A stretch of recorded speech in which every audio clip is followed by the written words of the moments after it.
Born in April of 1971, one Tammy Zwiki was known for her vivacious personality, her intelligence, and her numerous talents. In addition to being actively involved in her academic pursuits, Tammy also had a deep passion for photography and was a skilled soccer player. She was entering her senior year at Grinnell College in Iowa, where she was dual majoring in history and Spanish. During summer vacation, she returned to her family home in Marlton, New Jersey, but was looking forward to going back to school to finish her senior year of college. Her plan was to return to campus prior to the start of the term in order to photograph athletes for the college yearbook, a responsibility she took seriously and with enthusiasm. On August 23, 1992, Tammy and her younger brother Darren left their home in Marlton, New Jersey, each off to their respective colleges. Darren was headed to his university in Illinois, while Tammy was headed up to Iowa.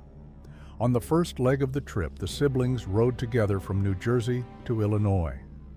Tammy had plans to drop off her brother at Northwestern University before heading off to her own campus in Iowa.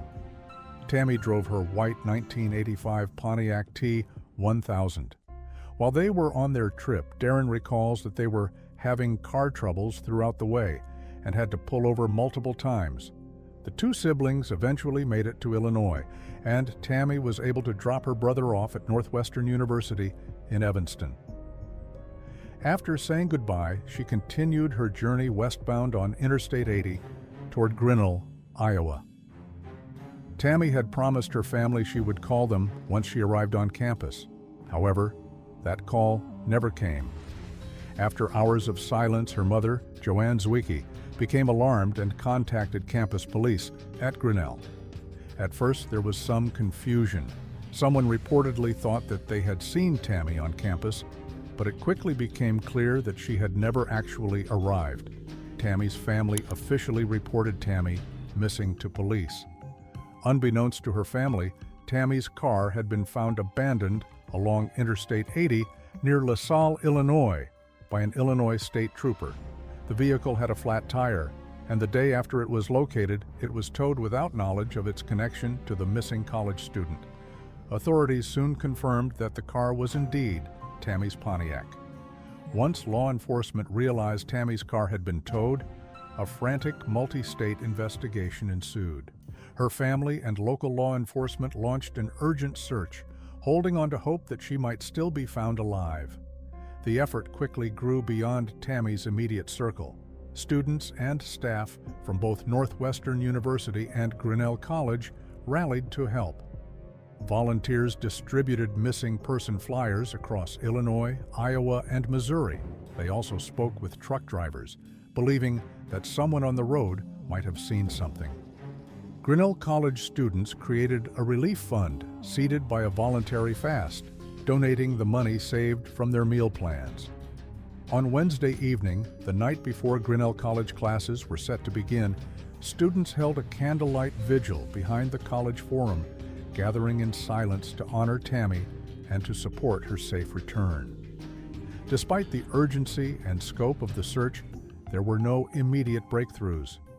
It wasn't until August 30th, 1992, over a week after Tammy disappeared, that investigators received their most significant lead. A truck mechanic from the LaSalle area reported seeing Tammy standing near her vehicle on the shoulder of I-80, appearing to have car troubles. He also recalled a semi-truck parked nearby, its driver engaged in conversation with Tammy. The man was described as a white male between 30 and 45 years old, approximately 6 feet tall, with bushy dark hair. Acting on this witness's statement, the police quickly produced a composite sketch of the truck driver and circulated it throughout the media in hopes of generating tips.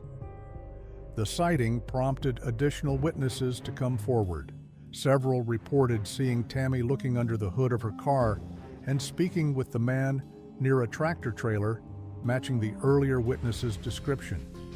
Multiple people noted that the truck had a white trailer with distinctive brownish-orange stripes and a central logo. Tammy had already been missing for more than a week, and family and friends were growing increasingly frantic.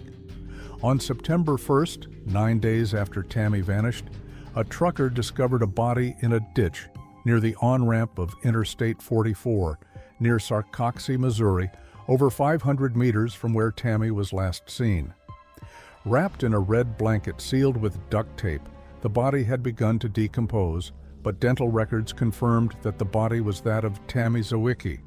She had been sexually assaulted and brutally murdered. She had been stabbed at least 8 times around the heart by a small, sharp object. Retired Illinois State Police Special Agent Martin McCarthy later remarked on the unusual nature of the wounds, stating, quote, "It was a strange way to kill somebody." When Tammy's body was discovered, she was dressed in unfamiliar clothing, including underwear that her family said she would not have typically worn, suggesting she had been redressed after her abduction. Additionally, 2 personal items Tammy was known to have with her at all times were missing and never recovered: her 35mm camera and a distinctive Loris brand musical wristwatch which featured an umbrella on its face and played the tune "Raindrops Keep Falling on My Head." Investigators believe these items may have been taken as trophies or could hold critical clues in identifying her killer. In 1993, a nurse contacted investigators with a compelling tip.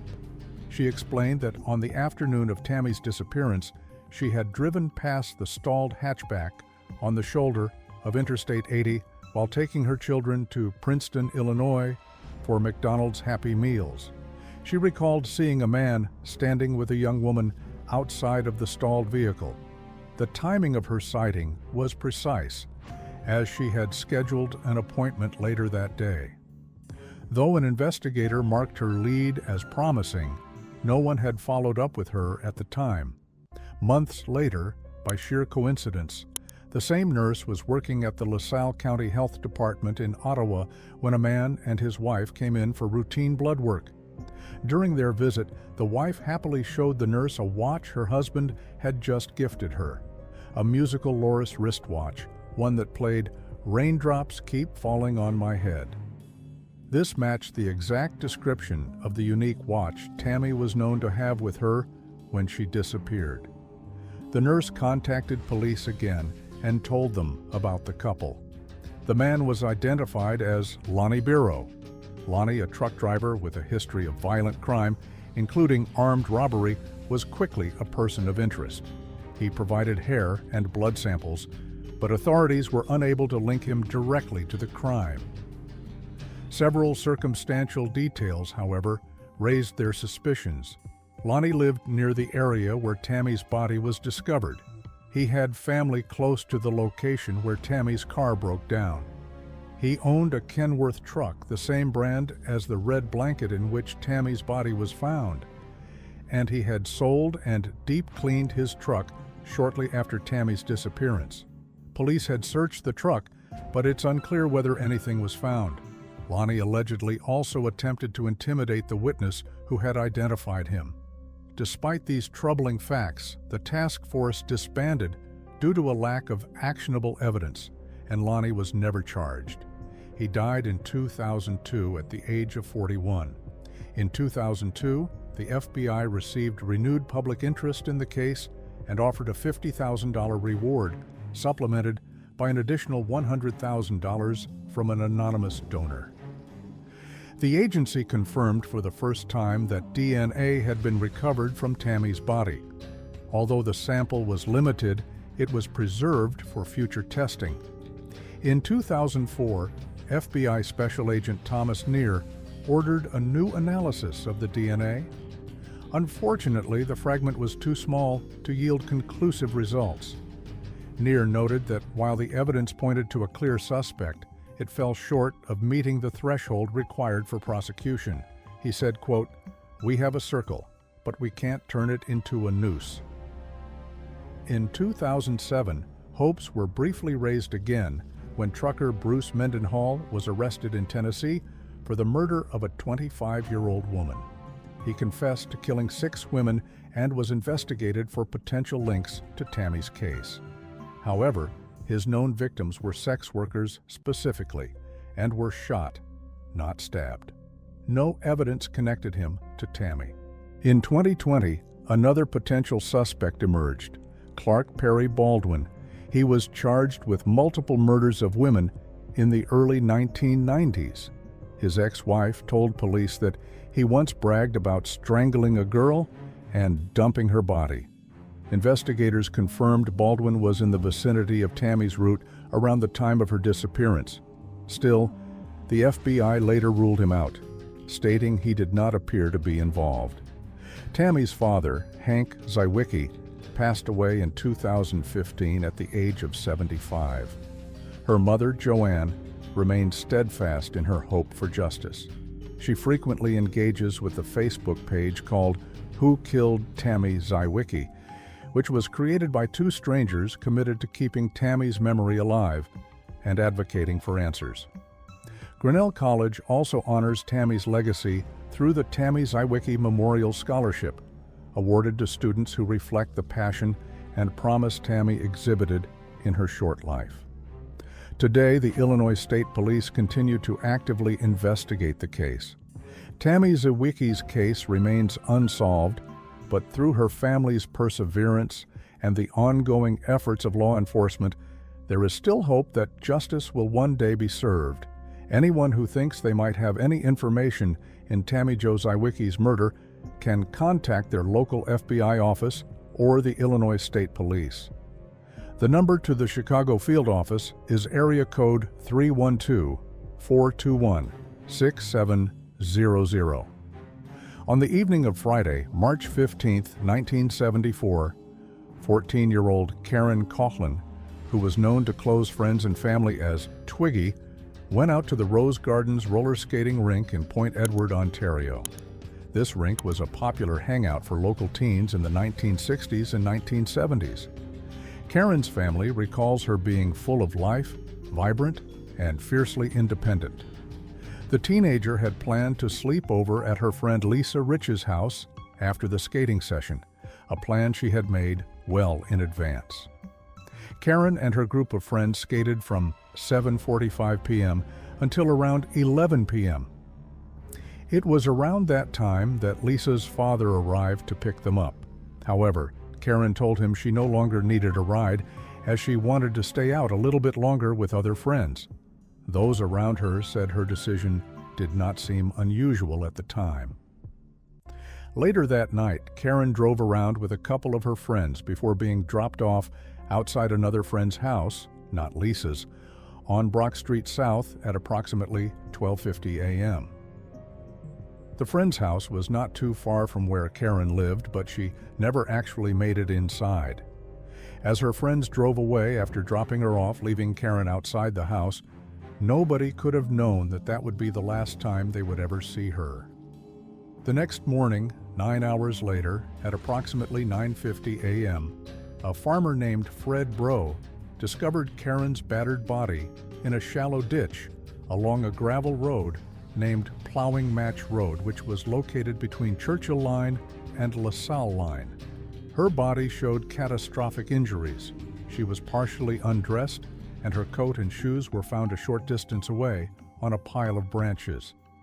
The medical examiner said that the autopsy revealed Karen's injuries were consistent with having been struck by a vehicle. However, there were reports that she may have also been beaten before she was run over. Karen's body was found over 22 kilometers away from the house where she was last seen. That's over 13.5 miles. Her purse, meanwhile, was found at the bottom of a ravine 1.6 kilometers from her body, or about 1.25 miles. Paint chips were found on the 9th grader's clothing, later identified as plum crazy purple, a distinct auto paint color used on 1970 and 1971 Chrysler high-performance vehicles. This discovery would become central to one of the strongest leads in the investigation. Police immediately suspected foul play and classified Karen's death as a homicide. This was based not only on the condition of her body, but also on how far the teenager had been found from where she was last seen, and the dispersal of her belongings over multiple locations. Investigators speculated she may have been abducted in one location, driven to another, and possibly tried to escape before being fatally struck. No information about the manner or cause of death was released to the public at the time. The resulting lack of clarity led to rampant speculation. In the absence of definitive facts, the public feared a predatory killer was on the loose in Sarnia, Ontario. Stories that were fueled by widespread concern over a recent string of violent crimes in southwestern Ontario during that same time period. Despite a significant investigative response at the time, with local officers from the Petrolia Detachment, members of the Criminal Investigation Branch, forensic identification experts, and the involvement of the medical examiner, no suspect was ever identified. Despite public outcry in the immediate aftermath, the case eventually grew cold, and for over 4 decades, it remained classified as an unsolved homicide. In 2011, when Karen would have been 51 years old and not 14 forever, Karen's family held a press conference and called for an external review of the case. They believed that the Ontario Provincial Police, also known as the OPP, mishandled the case from the beginning and sought third-party oversight. Canada, however, has no law allowing for mandatory third-party cold case reviews, unlike in the United States, where the Homicide Victims' Families' Rights Act was signed into law to enable such reviews. In 2013, Karen's sisters stepped back from the public spotlight, exhausted from their years of media attention and bureaucratic dead ends. Behind the scenes, the OPP's Criminal Investigation Branch did continue to pursue the case. One key development was the involvement of the Ontario Chief Forensic Pathologist, Dr. Michael Pollinen, who reviewed Karen's autopsy. His conclusion was that the injuries Karen suffered could be consistent with either a high-energy assault or a motor vehicle collision. A reinvestigation was then launched by Detective Inspector Chris Avery. Avery brought in a biomechanist in August of 2015 to analyze Karen's injuries using modern forensic and crash reconstruction technology, which was unavailable in 1974. The specialist concluded that Karen's injuries were consistent with a high-energy, low-speed impact, such as one caused by a large motor vehicle.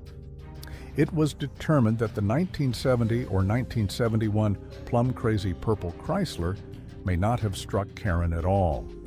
Instead, it was theorized that the paint chips could have been transferred to her clothing from the road surface or other contact unrelated to the actual fatal accident.